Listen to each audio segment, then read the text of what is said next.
Hello, hello, and welcome to episode 98 of the Making a Marketer podcast. This podcast is made possible by Powers of Marketing. We provide podcast and event production, hosting, and emceeing. And before I introduce our awesome guest today, couple things. Jen Cole wanted to be with us today, but she is feeling a little under the weather with a cold. So she is going to be in the chat and still bringing her questions in that way. And also, we finally have an official podcast website. So by the time this airs on the pod, by the time this is published, it will be up. It is not at this very moment, but still make note of it if you are watching this video or watching the replay. Makingamarketerpodcast.com is that URL. And now I want to welcome our awesome guest, Chad Illa-Peterson. Welcome, Chad. Hey, how are you? It's good to be here. Good to be here. Yeah, I didn't mention the other housekeeping note is that we were supposed to record this last week. This is our third attempt, I think, right, Chad? He's been without voice as of late, so he may sound a little scruffy, but it adds character, right? Right, we'll see by the end. That's what I'm curious. I haven't talked for long periods of time, so that's what we're gonna find out. By the end, it may get very Barry White-ish. I love it. Well, it's just a 30-minute show, so hopefully you'll be all right. I have faith in you. All right, I'm going to read Chad's bio.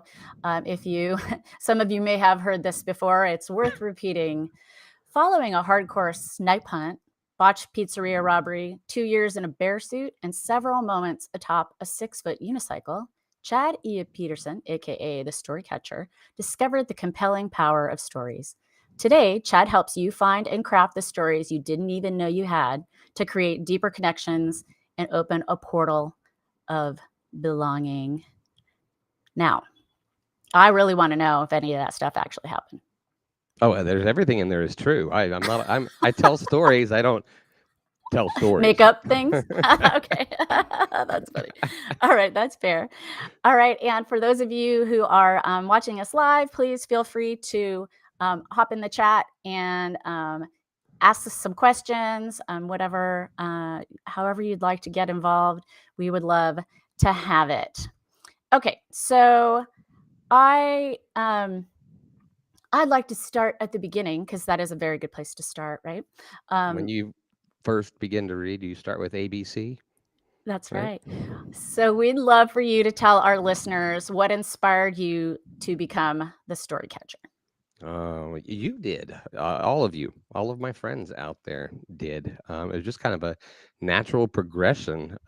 People just started to consistently say I was a good storyteller, but that I was also good at sharing other people's stories, and just dug deeper into kind of what that meant. And I had an old logo, right? My old business name was a play on words. It was a nickname from an agency where I worked. They called me Social Chadvisor, and so we had this SC. I thought, okay, SC, I love the logo, but if I rebrand, I'd really like to keep it, maybe tweak it. What can I use with SC that has to do with telling stories? And Story Catcher kind of won hands down when we put it in front of a few people and asked what they thought. So that's kind of how that happened. That's fantastic. I love it. Organic. All right, so I have been pushing myself to post a brief story of some kind every Monday for almost a year now. I'm calling it my Monday Musings series. The way that I do it is I start with a photo, and then from that photo, I think about, all right, what's a story I can tell that has a lesson wrapped in it? So that's been my approach to that, and trying to make it timely when I can and appropriate as appropriate as possible. And so I'd love to hear from you. Obviously, I've heard you talk about how we all have stories within us, and even though we might not think that, right? So I would love for you to share a few tips for our listeners and viewers for how they can discover stories within them that are worth telling. Wow, discover stories within you. Okay, so your stories obviously are things that you've experienced, things that have happened to you, or things that you've made happen, or they're things that even better are things that have happened with you and others. Those are the best stories. Um, but the best way to really start discovering them is just to jot them down as they happen, or at the end of the day, make a little note. You know what? Here's some things that were different today. Here's something that happened that changed me a little bit. Here's something I overcame. And you don't have to write the whole thing down, but just enough that when you come back to it later, you can look at it and go, you know what? I need to write that. I need to write that story. I need to share that story. So Okay. that's one Um, way. yeah. I think I use this like maybe subconsciously, and I have a client that I just wrapped up. I did a strategy, like we did a whole discovery SWOT analysis, like the whole, and then I put together a plan for her in a high level calendar. But what I told her, because she gets really caught up in like when as soon as she has it in her head, she's like, I got to put it on social right now, and then she gets like frustrated if she doesn't finish it or whatever. And I so what I told her was write those things down in like in your notes app on your phone, and then add them to an editorial calendar like later. You can write them out later. You don't have to feel like you have to rush to push it out.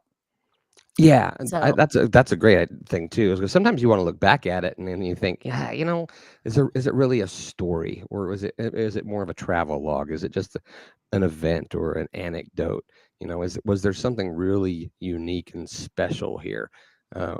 And sometimes if you just share it right away, that might be all it is. And if you take time, you go back and look at it, especially if it's a while and you look at it and you remember, then you know there was something like really special that happened. If you can recall it, which that ends up being a big issue for people too. Is it I can't remember the things that happened, right. and how do I make that happen? And I know people ask all the time too. You were talking about a client. Is it really relevant? Should I share it? And so much stuff. It's fun. Yeah, for sure. All right. So, Jen's question for you: what are some key components that really help to drive the idea of storytelling home for your clients? Yeah. So things that drive it home typically for me are me doing what it is that I do without them realizing that I'm doing it to them. Um, so I, instead of just saying, hey, you really need to share stories, maybe I'll bring it up, maybe I don't. I just start asking them about them, why they do what they do. Why do people enjoy their service, their product? And I keep drilling down. Yeah, but why? Why is that important to them? Well, it makes them happy. Well, why is happiness from that important? And asking questions that typically you just kind of think you already had the answer and you stop instead of drilling down deeper. And as I do that, typically 90% of the time, a lot deeper emotion starts to bubble up and surface. Um, and then they start to share an experience with me. We're sharing it together. That's that portal of belonging Mm, that I'm talking about. Now it's us. It's not just their story. Now it's becoming our story. And as I'm approaching that point, then I start to let them know this is what I do. This is what I help people do. And the connection that you and I are feeling right now is what I want to help you do with your clients or with new leads or with whoever it is that you're trying to connect with in a different way. right. I love that Jen said story therapizing them. Hey, I Kind of. like it. I like Yeah. it. It really is. Trademark. I was in a thing the other day with a group, and we broke out into these little sessions, and they wanted us to sell our product, and so I just started off by asking the guy what he did and asking him all about him, and I did this to him. So he was selling me his product, but I was also pulling out his story. And then he said, "Okay, now your turn." I said, "Well, what I just did with you, that's what I do with my clients." And he goes, "I need to talk to you." So That's awesome. Well, and you also do it for clients through video, right? You capture video that helps a company tell their story, don't you? yeah, that's some of my most fun Yeah. things to do. Obviously, after you capture the stories, then you can go and you can add B-roll or redo the video if you want it to, be more of a acted out scenario. But typically, just getting people on camera. I put the camera down low, get them seated, comfortable, and I kneel right behind the camera, like if the microphone was the camera, I'm like right here, and we're just talking, we're having a conversation, and I start to just ask them things, get them, okay, go ahead and just say who you are, what it is that you do, and then I'll just ask some questions, and let's just talk. And I can see that magic moment when they forget the camera's there because they start to sit forward. Their eyes have this new little light. They get bigger, and they start to relax. And it's really cool to catch things that sometimes they haven't thought about in years. It's a neat. It's fulfilling for me as well. Oh, I bet. Well, and I bet like for your clients, the B-roll that you're getting, I bet you that is also for them telling a story that they don't even realize you're catching, right? Yeah, and sometimes when you're putting a video together, some of the B-roll, depending on what the story is, you can use stock video for some of it. If they're like, they remember a time they were walking in the woods, and there's you can get license on a stock footage of somebody's feet walking through the woods. You don't necessarily have to go out and set up a whole production to recreate the story that they remember. That then it becomes budget type stuff. What do they Right. want to be like all out, or so there's Right. always a Well, way I to tell it. totally. And particularly where I'm coming from is that I saw you at an event industry conference where you were there, taking video for a client. So, and you were taking that video for interviews, but also for other things as you do to get your gifs and whatnot as well. He is a gif which is master. which is when gifts are just, and I say gifts because I I tell know people you. I'm That's okay. the gift guy. I can't be the gif guy. That just doesn't work. So that's my rationalization, and nobody ever Yeah, argues once I say that. my view doesn't have giraffes either. So, but yeah, so But we could go on.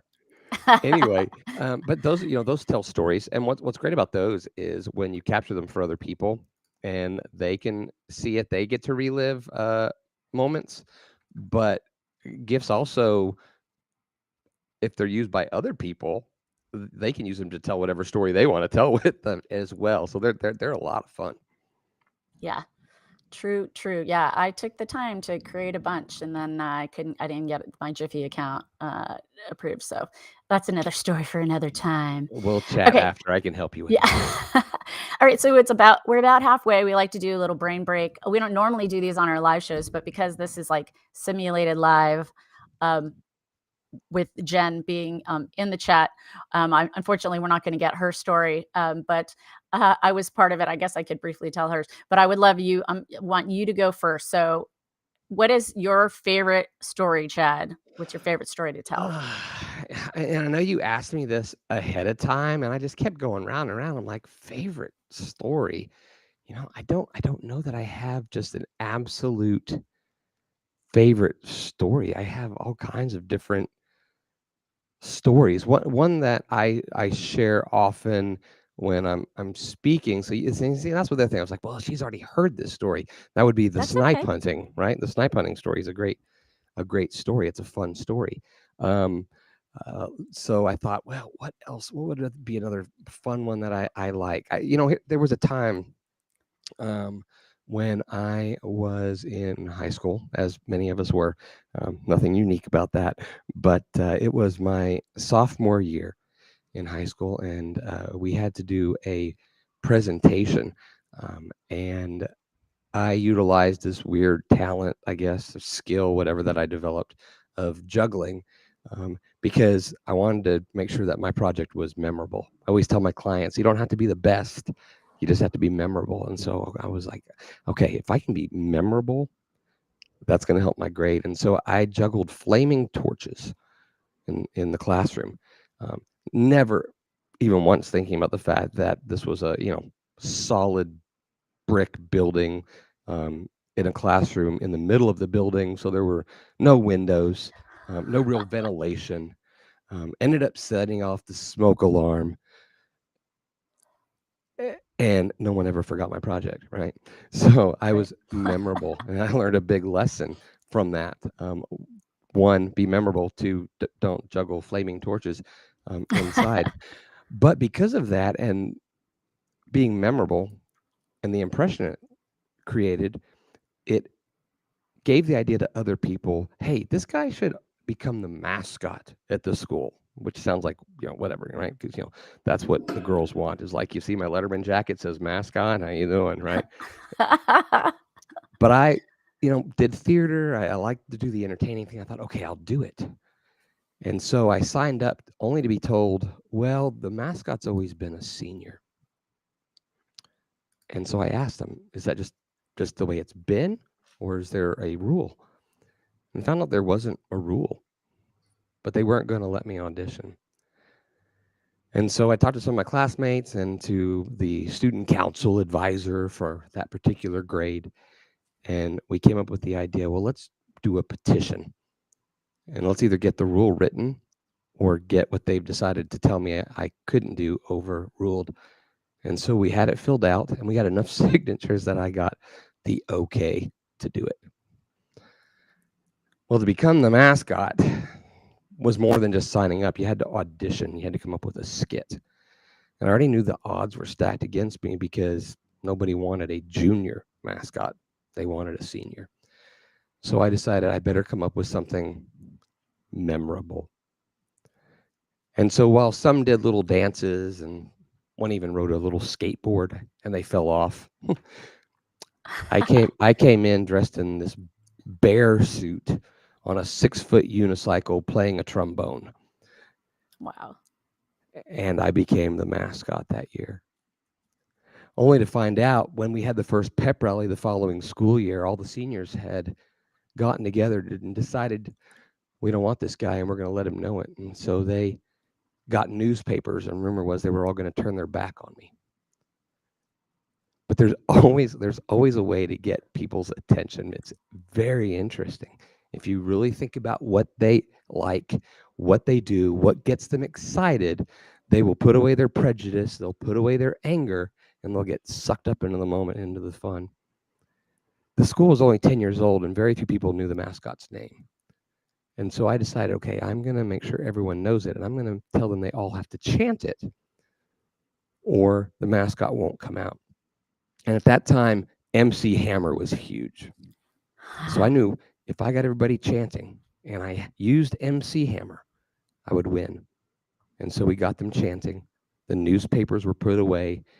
MC Hammer started, and I came out with two of the most popular seniors who were also dancers and did a dance with them. And I had on hammer pants, and the mascot had this big Mercedes-Benz Awesome. sign and everything. And from then on, nobody cared whether I was a junior or a senior or white or black or anything. They just knew that they liked what I did. It was memorable, and it connected with who they were. And it's the same thing with stories. It's just trying to figure out what's going to connect, and then it breaks down barriers. So. Yeah, for sure. I love that. So Jen said, "Oh wow, I was my college mascot my senior year." Little known That's fact about hilarious. me. And now here I am years later, and I'm like a mascot. I'm the yellow Chad Oh guy yeah, is a he sticker is. for the thing. So Yeah, you've been crazy. Simpsonized. Yeah, that's awesome. Okay, so mine. I'll just tell mine briefly. I love a good story, and my most funny travel story was the first time I ever went to Europe. The second half of the trip I did on my own, and every city I went to, I met someone, and then I either went with them to the next city or I met them at the next city. And so I went to Salzburg, Austria, met this couple I had met at the Paris train station just before. I was going to Switzerland and they were going to Munich, and they said, well, meet us in Salzburg for the Sound of Music tour is what we met for. And then there I met these Australian guys who the next day were going to Oktoberfest. They were on their way to Munich, and I wanted to go there, but I didn't want to go there by myself. And they said, yeah, come with us. So I did, but my plan was to take the Eurail out that night. So I was just going to spend the day in Munich and then take the night train out. Well, 2.5 liters later, and I was not getting on a train. Well, what had happened was the guys didn't get accommodations, and they didn't realize that it was also a German national holiday. So they rented a car as their accommodations. So I slept in the trunk of the car that night, and then I rebooked my couchette, and I did get on the train the next night. But I got another solid full day in Munich. So I like that to do as one of these is a lie out of the three things, and see if but people usually guess that one as being accurate. I'm not really sure what that says about me. Well, yeah. Sometimes in those lie detail things, if there's too much detail, then it starts to be like, she knew way too much Yeah. about that to have been a lie. But that's a great story. And one of the things that I liked is too. that as you were going, it wasn't just this happened and then this happened and then this happened. You kind of set up a scenario and you said, but this has happened. Yeah. But and always tell people, you really want to put your butt into your story, because if you use and too much, if you write a story and it's and you're giving a travel log. You want to Gotcha. see buts. This happened, but then this happened instead. Now there's a conflict. Now there's something I had to overcome, and that's when you start to get the story going. So yeah, for sure. Okay, so Jen's next question is, what do you say to clients who don't know what to say about themselves in the sense of telling their own brand story? Well, if they're my client, they don't say that. But if they aren't my client, then I say, we should talk. We should chat. So let's say you were my client and you said, hey, look, Chad, I know I'm supposed to do this whole story thing. I don't really know what to say about myself as far as my brand story is concerned. And I would say to you, I'd say, well, why is that important to you to know? And then we just start a conversation, and go from there until we get to the point where I figure we've discovered what the roots and the beginnings of at least one. Nobody has a brand story. You have brand stories. Right. Right. We're all made up of stories, of experiences. Your brand, your company. If you only have one story to tell, then I've not been around very long, or we also still need to chat. So there's stories. So that's what I would do, is I just start asking questions. Ask the question back. Why is a huge, like just huge player when it comes into drilling down with stories. Lessons we can learn from a 3-year-old. Right. Yeah. Why? But why? Because yeah, but why? It's very similar. Yeah. Sometimes I warn people, hey, look, there's a good chance I'm going to annoy you as we go through this. Right. Well, when I was doing my master's thesis and I was interviewing a theorist I was trying to prove wrong, he ended up, I asked him if I could buy him coffee, and he ended up buying me breakfast and was half hour late to his next meeting, because it was so interesting for him. But he kept asking me why, and then eventually, and I answered every time, but eventually I was like, well, I don't know. That's why I want to do the research, but anyway, so that's always my favorite 3-year-old, a college professor theorist. I love it. That's a great story. Why story. So, there's an even better story too. I'll tell you the rest of it about after I published my a lot of people have heard it already. It's one of my go-tos. So let's talk a little bit about, we all know that we love TV shows, right? Movies, books, they all contain stories that suck us in. So is there a difference between those stories and then the ones that in marketing that we can tell to help ourselves and our clients sell their products and services? Because I think that's kind of like a blurry line for people. They're like, okay, stories, cool, but where's the ROI? Or whatever. Oh, the big ROI is on the relationship component, right? We buy based on emotion. All of the decisions we tend to make are typically somewhat irrational. Even if we say they're rational, there's still an emotional component behind it. Right. And so sharing these stories, whatever they are, um, connect on an emotional level. There's people that I would buy from because they've connected with me. There may be a better product, there may be a cheaper product, Right. but they're memorable, and they're memorable because of the emotional connection that somehow happened because of the story. Um, somebody leaves a review for your business. What do we typically do? Oh, thank you so much. We're glad you enjoyed it. When what we should be doing is, wow, thank you so much. Um, why was the service that you got, why was that so important to you? Why did it mean so much to you? Well, blah, blah, blah, blah, blah. Oh, wow. Well, why was that situation what it was? Blah, blah, blah, blah, blah, blah. And you never know what you're going to dig down to. And then you get that client, that person to say, yeah, you can share my story from the review I sent that just said they did a great job. And now you find out, well, what it really was is it reminded them of cookies that their grandmother made, when they were a kid, or, and that she passed away in the tragic accident, or blah, blah, blah. You never know. And it doesn't have to be some sorrowful story, but we miss so many opportunities to ask other people their stories, and their stories relate to our business. Um, that's and they're just stories. They're still stories, just like the stories you read, just like the novel or whatever. Those typically, they're obviously fiction or made up, but the story's still a story. There was a situation, there was a problem, somebody solved it. They're the hero. Ta-da! Right. It's the same pattern. Right. Well, when I heard you talk, so there's two things that happen, and then John Pullum has a great question we're going to ask next.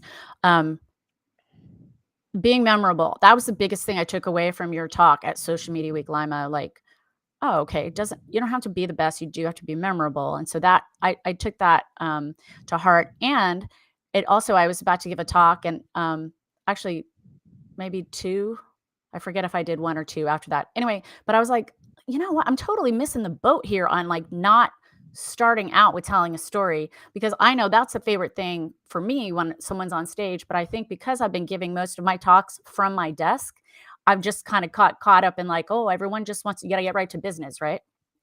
But I think there's like, it's great to like pull people in and show them why. I mean, like, why they should listen to the rest of what you have to say. Yeah. um, And you don't always even have to start with a story. I tell people, one of the strongest storytelling methods is to create a new story, to create a new experience, especially if you're speaking. I don't know if you remember, but when I spoke in Lima, I didn't start with a story. I told us all to let's reminisce about the days when mom would tuck us into bed and read us the latest study from Google and oh update us on yeah, analytics, right? And so, but yeah, what I was able to do there, instead of me sharing a story, I took us all back to an experience most of us had had, but then I warped it, right, and created right, this new quirky reality. But that was just to draw attention and to become memorable. I sat yeah, down on the stage yeah. instead of standing Oh, up. that's So, good. Hmm. creating new experiences that you can share with people is another great story tool. Right. Okay, so John wants to know if Chad could go back in time 40 years and give his 19-year-old self, when I'm doing the math there, that's just one piece of advice about business or life, what would it be? Nothing, not Nothing. a dang thing. Why is that? Because if I did, there's a chance I would change something and I wouldn't be where I am now. Why? And I like where I am now. Why? Why? Well, because of the woman I'm married to. That's a great reason. The joy that she brings. And I see what you're doing with the why questions. Trying to turn it on me, right? I did Um, it. you know, my life has been a series of great moments and also mistakes. And I think most people would go back in time and tell their old self, hey, avoid this, watch out for that. But the truth is, all of us are where we are today because of good decisions and bad decisions that we made. And so I wouldn't tell my younger self anything, because I'd want to be exactly where I am right now because I'm happy. Yeah, I love that answer. And actually, I was on a really difficult. Of course, I just totally lost like what the grades are, but I went whitewater rafting in New Zealand, and our guide he asked me, or he asked the group, if you could change, what would you change about your life if you could change anything about your life, and that my answer was basically, you know, Laney not being part of it, but basically similar in that I was like, I don't have regrets. I have I feel like everything that we've done has led us where we're meant to be. And so yeah, so I feel the same way. Yeah, and I'm not saying I don't Um, have regrets, there's people I've yeah, hurt, of course. I've done things that I'm not proud of, but because I'm the sum total of all my experiences and I'm happy with where I am today, I wouldn't warn myself just because of the risk of changing it. And maybe that's obviously selfish, because looking back, I would know, hey, this guy's going to hurt some people. So, Right. Yeah, no, that's fair. And then John says, "Don't eat the gas station sushi." Um, luckily, unlike you, John, my 19-year-old self was already smart enough not to do that. Okay, so our final question is, we'd like to have our guests share a business book that they would recommend to our listeners. So, what business book are you going to recommend today? Okay, look, I'm going to give you two. I'm sorry, but that's Okay, just the way it is, right? you are Um, not the only one. It happens a lot. It's okay. It's allowed. um, two of my favorite books. One is called Storyworthy, and I always on the author's name, but just look up Storyworthy, one word, it'll pop up, right? Because it's a made up word. It's the only book out there. A great book that uses stories to teach you how to tell stories, and also some tips on how to remember some. The other would be Cumulative Advantage by Mark Schaefer. Absolutely. It's the only book I ever opened in the Amazon box, sat down on the couch, and literally did not get up until I finished it. I love it. Yeah, and I have a copy of it because you had copies at Social Media Glamour to give away, and I ended up being one of the lucky recipients. And I finished it. Mind you, I'm partway through at least 7 books, maybe 8 right now, and I finished it on when I was snowed in at Christmas time, between Christmas and New Year's. So, thank you for that. And yeah, that really for that one for me is for me personally, it drives home a lot of things. It makes me feel Hmm. like, oh, okay, that's why I was successful with my company, or that's why this worked out for me because of the all of the work that I did before, which with which snowballed. So, And reverse engineering his process is a great way to go back and um, find stories you forgot. It's one of the things that I like to work with people on. So oh, okay, I like that. All right, right on. Well, it is time, and you made it through with an intact voice. I appreciate you and joining us, Chad. That we finally got to have you on. I know Jen wish she could be on camera with us, but thanks, Jen, for being in the chat and providing your questions. Thanks to John and everyone else who watched on the live or watches on the replay. Obviously, if you listen to the podcast, we appreciate you. We have one more episode, episode 99 with Mel Kittle, before we have the episode 100, the epic episode 100, which we already recorded, which we're going to be teasing out because we just can't tell you, we just can't give you the information about who it is. We're going to do a little slow drip. And we've asked past guests to share what it's meant to them to be on the show, or what they think that people will get out of making a marketer. So we're also going to be sharing that out in the lead up to episode 100. I know for Jen and I, it's a huge milestone that we never even considered getting to, because we didn't ever start this with an end in mind. We started this as a passion project, and it's our wonderful guests and listeners and our community really that keeps us going. And so, like we said when we recorded the end of 100, I said, how about 100 more? And Jen said, yes, please. So thank you, Chad, for being with us. oh, my pleasure. Thanks for having me. All right, y'all. This has been episode 98 of the Making a Marketer podcast, and we will catch you next time.